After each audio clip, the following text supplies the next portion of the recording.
Good morning, class 6. How are you all? I hope you all are well. This is your social science period. Please take out your Go for Social Science Part 6 book. Now please open page number G107, which is 107. So in our last class we have learnt about planets and their moons. So maximum number of moon आपके Jupiter के पास है, उसके बाद आपके Saturn के पास है, and Mercury and Venus have no moon.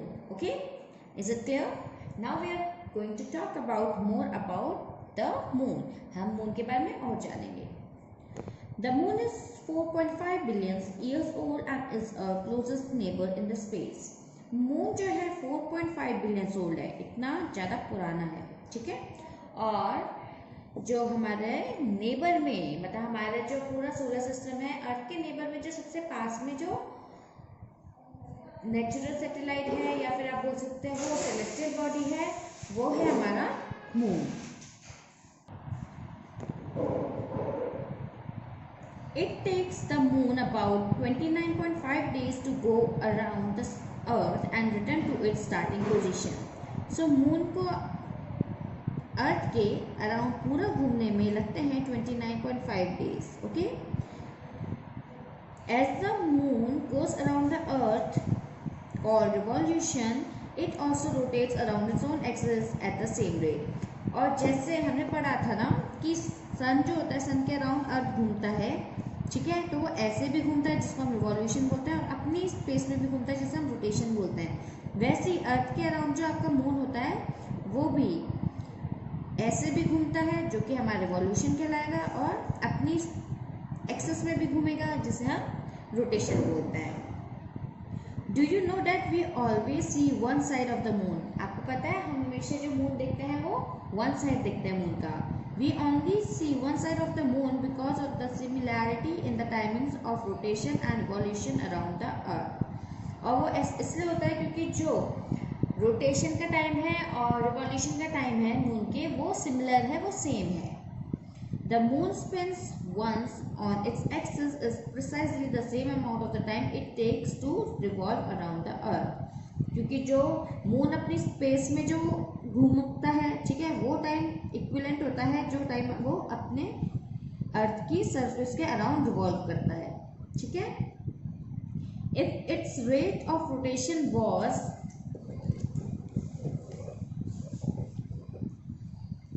slightly different than its rate of revolution, we would see the entire surface of the moon. अगर जो इसका रेट ऑफ रोटेशन और रेट ऑफ रिवॉल्यूशन ये दोनों थोड़ा सा भी चेंज होते हैं तो हमें मून पूरा दिखता, हमें उसका सिर्फ वन फेस ही दिखता. ठीक है.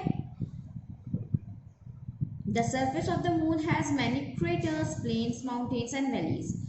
मून की सरफेस में बहुत सारे क्रेटर्स हैं, यानी इस तरह के गड्ढे हैं, प्लेन्स हैं, माउंटेन हैं और वैलीज हैं. ठीक है.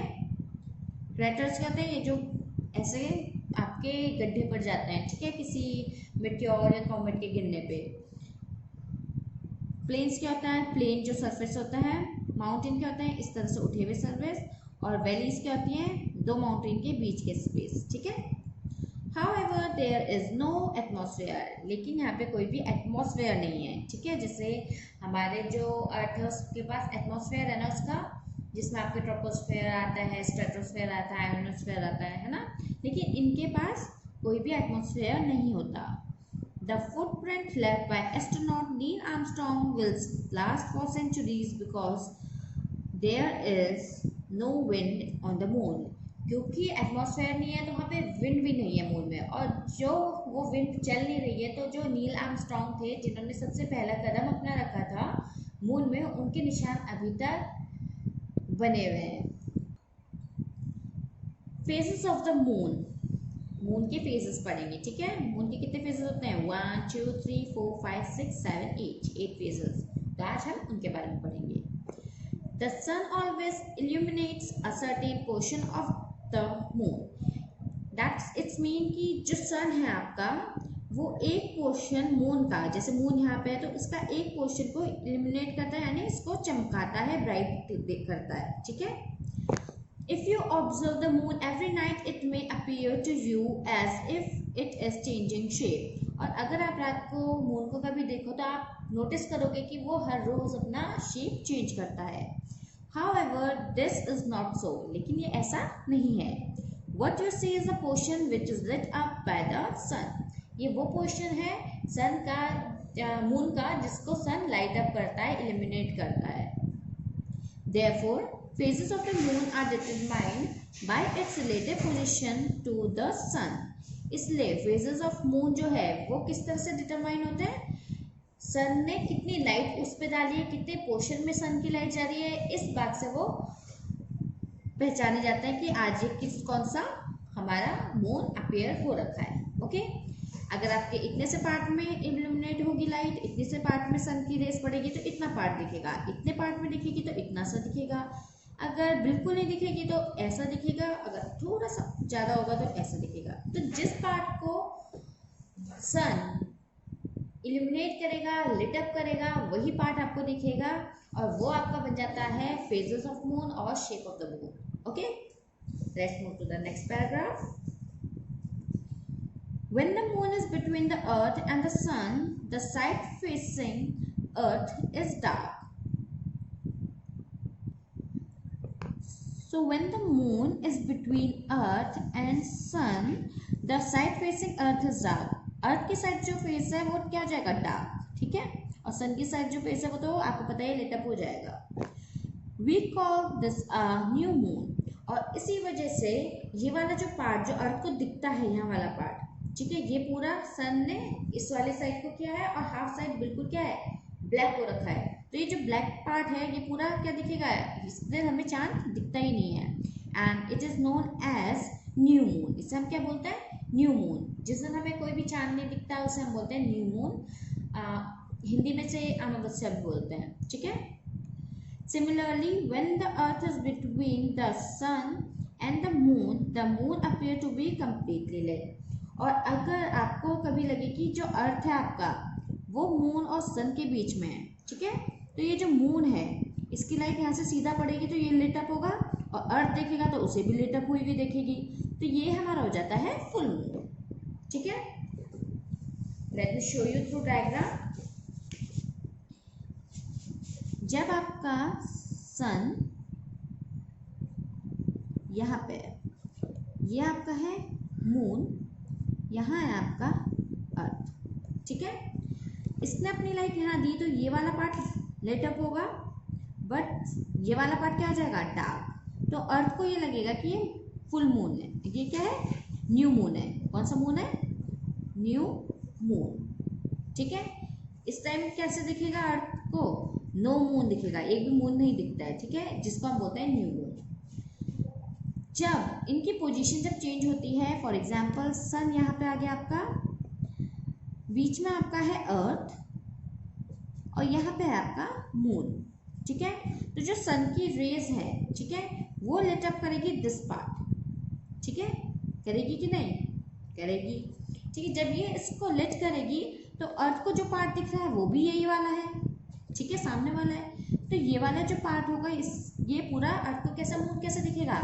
Full moon. कैसा मून दिखेगा? फुल मून, ठीक है।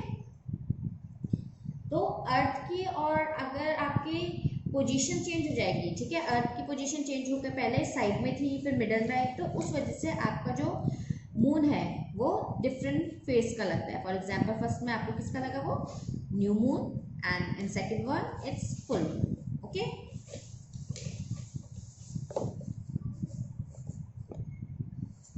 The first quarter and third quarter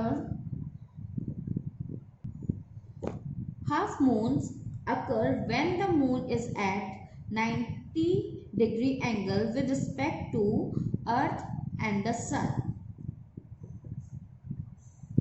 अब जब आपका मून 90 डिग्री के एंगल में होता है सन और अर्थ के, तब आपका क्या बनता है? ये हाफ मून्स। कौन सा बनता है?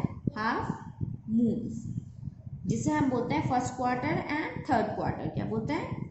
First and third quarter.